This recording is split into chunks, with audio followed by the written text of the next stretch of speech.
Hi, I'm Julie Steelman, and I am here with Steve Seager, and we want to share something very fascinating with you. We're in South Africa on a game reserve called Selati. This is one of the most special places that I have ever been for a number of reasons, and we want to talk to you about that. Right now, we are actually sitting in the Cycad forest on the top of a kopje in this incredible ranch. And Steve is the wildlife manager here. And so tell us a little bit what's so special about this place. Well, Selati it's unique. It's home to this area, this Lillie Cycad, which is the rarest cycad on the planet. It's found in the south of the reserve on these Mashimali granite outcrops here. And it's an incredible species and only found here. So it's so rare and the biodiversity in this little area alone is incredible. What's neat about this is we're on the top of this kopje or rock outcropping, and the South African government has taken this very seriously. There are armed guards that are up here night and day, making sure that no one poaches these plants. And they're stunning. They're beautiful. They're these, long-necked type. They look like a palm, but they're not a palm. Is that right? Yeah, that's right. Yeah, it's a different family altogether, but it's quite closely related to the palms. But they date back thousands of years, and grow really slowly, 1 centimeter a year, more or less. And over thousands of years have been growing up here and isolated from everywhere else. Yeah. So why here? Why growing on here? Yeah, why here but nowhere else? Great question. I wish I knew the answer to that. Yeah. Who knows? I mean, these hills are isolated as the Lowveld in the area of South Africa we're in. There's not many other hills near it, so I wonder if it just couldn't get the seed dispersal out or what. I'm not sure, but it seems to be very isolated up here, and not too sure really, to be honest with you. Yeah. I think it's kind of fascinating, right? We have a mystery on our hands, and here's this incredible plant, and this is the only place in the world, no lie, that this grows. Yeah. And it's highly protected, and I think that's fabulous. And that's one of the things that I love about this game reserve is the eye towards conservation. Yeah, that's right. So as the wildlife manager, who doesn't want the title of wildlife manager, right? So Steve's the wildlife manager. Tell us a little bit about the thinking here in terms of the conservation efforts. Yeah, so we really aim for biodiversity. We try and conserve the reserve. Obviously, it's got a fence around it, and we've got artificial water because of that fence. So we're trying to manage that area inside the fence to resemble what it used to be like before those fences and human populations and things encroaching.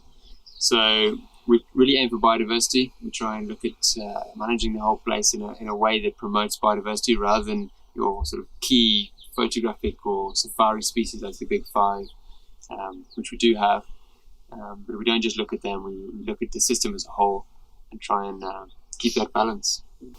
In today's environment on the planet, you don't find very many environments where the integrity of it and the indigenous species are still intact.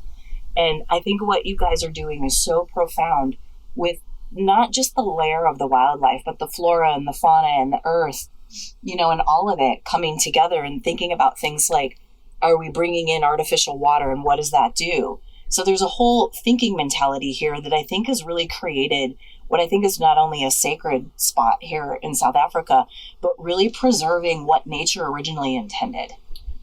Yeah, that's right. I mean, it's a challenge, obviously. As soon as you start, the more you interfere, the more you have to keep interfering. Yeah. So we try and keep as hands-off as possible, but obviously you need to intervene sometimes, and you need to look at how certain individuals, maybe the elephant, impacting the environment. Because obviously they're a keystone species, and they have the ability just to change their environments and engineer their environment completely differently.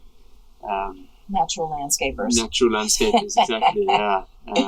Ecosystem engineers. So, yeah, we have to look at all those individuals, and that's what the research team does. And we investigate all of these different areas and see how the impact is having an effect. And is it a positive effect or is it a negative effect? And if so, we try and manage that accordingly. Yeah. I think that's, being able to travel to such a special place, so we have to talk about this, okay? There's a healthy leopard population here. So how is it that we have 3-to-1 leopards to lions? Well, we try and manage our lion population to try and keep the numbers relatively low. Mm-hmm. We could have a lot more lions if we wanted to, but as soon as you pump a place full of lions, then your cheetahs struggle, your wild dogs struggle, your eland, your sable, your sort of species that need areas away from high predation areas. So by keeping the lion numbers low, it means we can keep cheetahs, wild dogs safe, or areas where there's less lion density for our other species to thrive. That's what we try and do. So we actively manage our lions, moving them out to other reserves, populating other areas. And there's a few methods we use. Yeah. That's great. So I think we'd be remiss if we didn't talk about part of the legacy here was the sables. Yeah. The sable antelope. Yeah. So tell us a little bit about what the intentions were and the history of that. Yeah. So when the reserve was formed back in 1993, there was free roaming sable in the area anyway. The sable population were this area, Selati Game Reserve, is sort of naturally a sable country area. Really nice habitat for them. And back then, the sable numbers in the Kruger Park and the rest of the country were really dwindling. There was less than 500 left in the world. So Selati decided, let's round up these free roaming sables and start breeding them in the camps. So they put up a few small camps, started breeding them to try and repopulate other reserves and other wild areas of South Africa. And that's what we did. And for many years, we farmed sable, if you like. And that small few camps generated enough income to fund the rest of the reserve and keep this area as wild and pristine as possible. So obviously it does take financial to keep the fences up and running and staff to security and the rest. So that small sable breeding program provided 85% of the financial profits for the reserve to sustain itself. Smart. Because that's the thing about sustainability. It seems counterintuitive that it's something that costs money and that you have to support, right? That's right. But it does, and what I think it shows is that the people that own land here and are in partnership with this beautiful, incredibly pristine place are really of like mind about keeping the biodiversity, which is so critical to keeping environments healthy, as we know. And there's less and less places of those on Earth. And I think that's why this is such a find and a gem.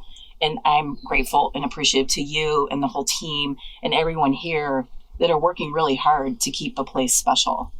Absolutely, yeah. And I think that's the biggest challenge.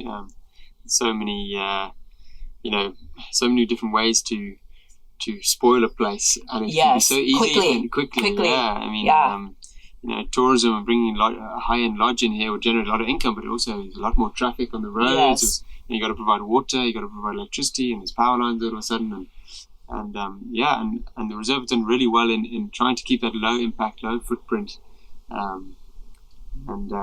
sustaining, providing that sort of area for wildlife to thrive and sustainably over time.